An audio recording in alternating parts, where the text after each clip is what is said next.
издание. Трамп ја затвора фондацијата во Њујорк по тужбата за нејзина злоупотреба. Како ќе се одразат новите инвестиции во рударството врз животната средина и македонската економија? Разговаравме со експерти. Во 2018-та човештвото направи уште еден огромен чекор кон звездите. Останете со нас.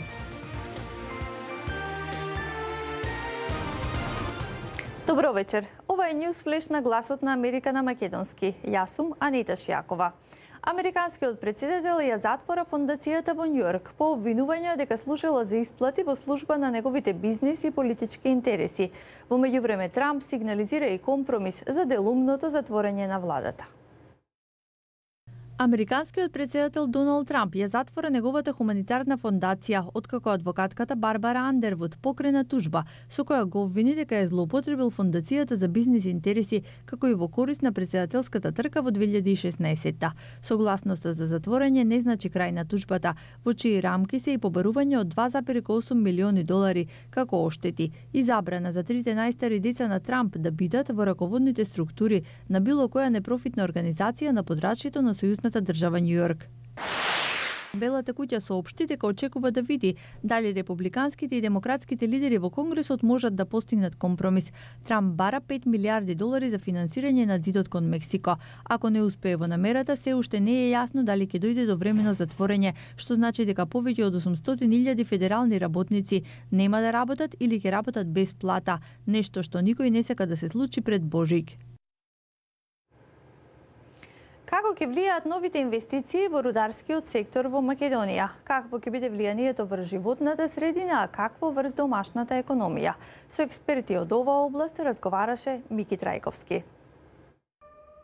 Наспроти еколошките организации и активисти кои сметаат дека отварањето на нови рудници во источниот дел на Македонија е недозволиво, истите ќе се одржат негативно врз целиот регион, зашто силно го кренаа својот глас. Експертите во оваа област се на мислење дека новите инвестиции во рударскиот сектор нема да ја загрозат животната средина. Без нивела тие не може да се зборува ниту за развој на македонската економија. Ова е Николајчо Николов, директор на рудникот за бакар Бучимка и Радовиш. Секој треба да знае деталните геолошки истражувања воопшто не ја загрозуваат животната средина, тоа се дупчења со цел да се извадат проби, да се испита што има во почвата, во земјата и да се определи некоја економска оправданост. Овие движења за поздравување еколошката свеска и луѓето, апсолутно.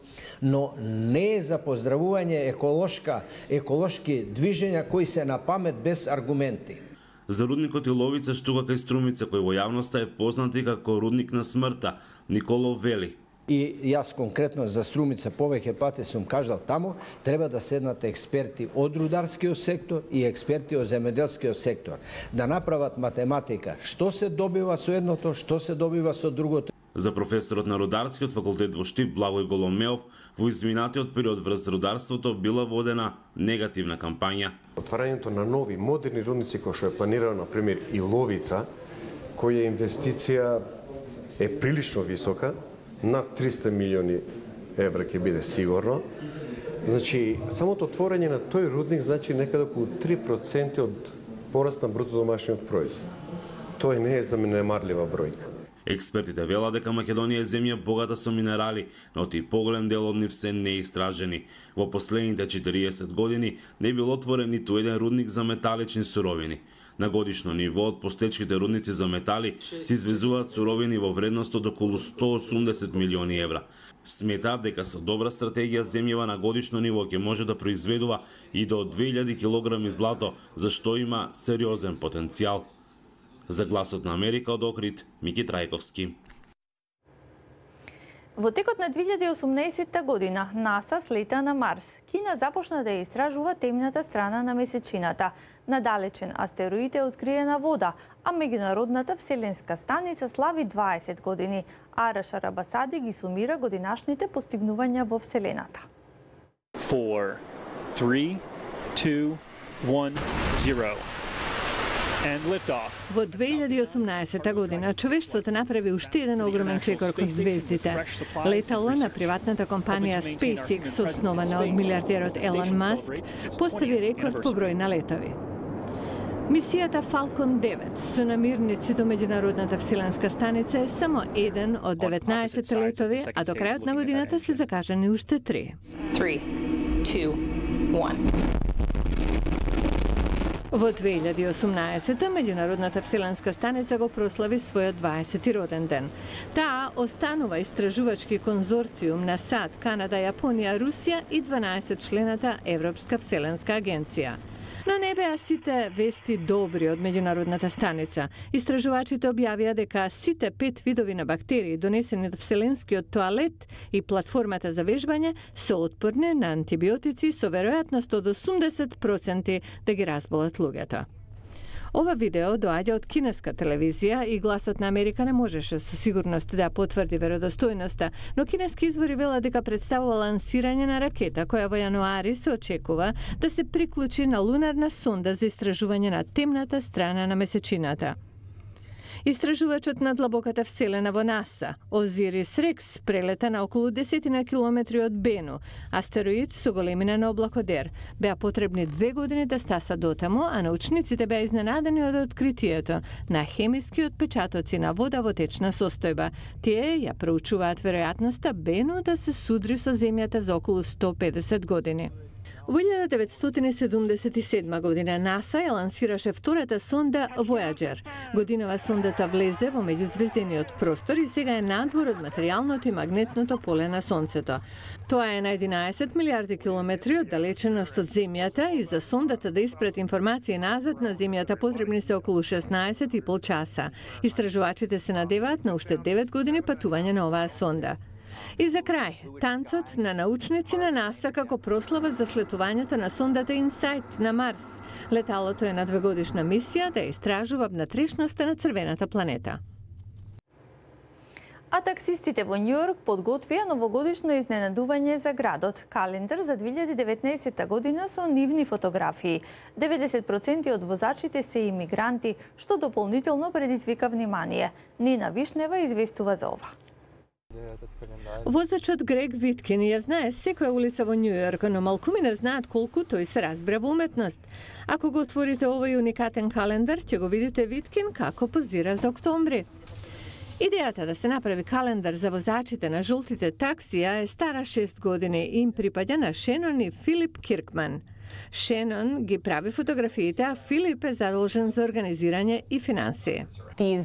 Овие мажи и жени се херои на нашиот град. Ни помагаат да се движиме 24 часа, 7 дена во неделата.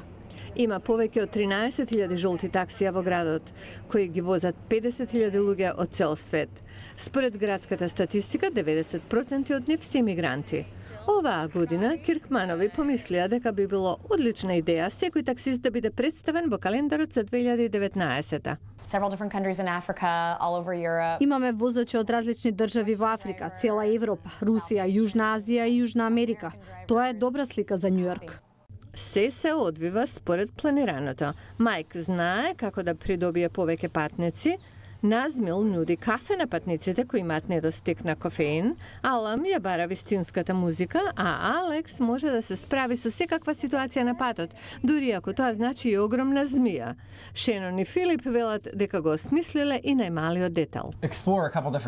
Истражуваме различни улици и работи што поединци прават со нивните коли, независно дали е промена на гума или излегување од заклучено такси. Шенон и Филип сакаат да покажат дека такси возачите во Манхетен се многу повеќе од тоа. Грег, например, моментално работи на веб страница намената за градот. Многу луѓе што се возат со мене само ме гледаат во грб. Понекогаш и воопшто не зборуваме. На веб страницата можам да напишам за Њујорк, за себе и за другите такси возачи. Дел од парите од продажбата на календарот одат за Универзитетот Сетлмент, организација која им помага на имигрантите и нивните семејства. Тука е крајот на вестите. Ви благодариме на вниманието. Довидување.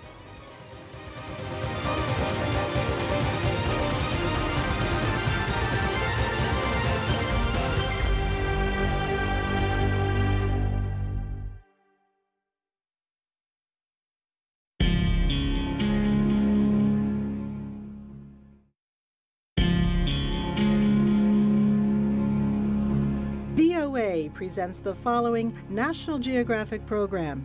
as we continue to explore the world around us.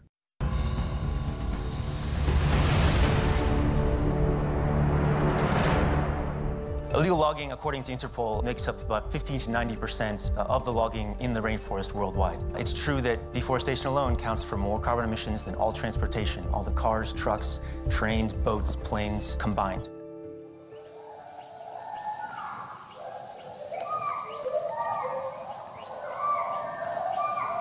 In the summer of 2011, I visited the forests of Borneo, the rainforest of Borneo, for the very first time. And as you can imagine, it was the overwhelming sound that really struck me the most. But there were some things that actually stuck out from this cacophony.